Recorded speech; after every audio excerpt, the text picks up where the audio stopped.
Yeah, that's right, Paula. We were wondering what the fallout might be to this incident, and now we know. In the last half an hour, Nike have released a statement. They've said, "We find Manny Pacquiao's comments to be abhorrent. Nike strongly opposes discrimination of any kind and has a long history of supporting and standing up for the rights of the LGBT community." Of course, this is in response, as you mentioned, to those comments he made on Monday where he called gay people worse than animals, comments that understandably caused outrage. But he apologized immediately after this on Wednesday. Interestingly, he tweeted a picture of himself wearing a Nike top and saying he was sorry for causing offense.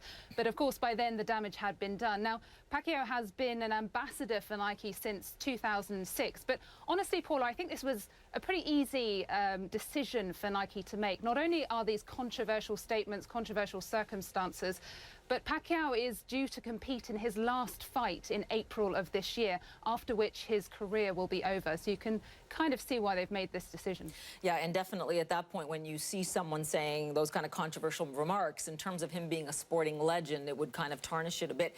I mean, it seems very opportunistic that he would apologize so quickly with that Nike brand and wearing it so prominently.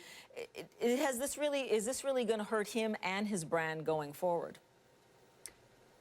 Well, I think one thing you have to be aware of, Paula, is that Manny Pacquiao is currently a politician back in his home country of the Philippines, and he's actually competing for a place in the parliamentary Senate. An election is due to take place in May. So there is something in the fact that maybe he thought this would be damaging to his image and his reputation, as you can imagine. But the reality is that he's such a hero back home. He's such a Superman that it's unlikely to have any effect back in the Philippines. However, on a global scale, this certainly will have damaged his reputation. Up to now, he's been seen as one of the greatest boxers to ever walk on the face of the planet, even though he lost to Floyd Mayweather last year, of course. So it certainly will have taken a hit, and it'll be interesting to see if other sponsors follow suit and do as Nike have done and terminate their contracts too.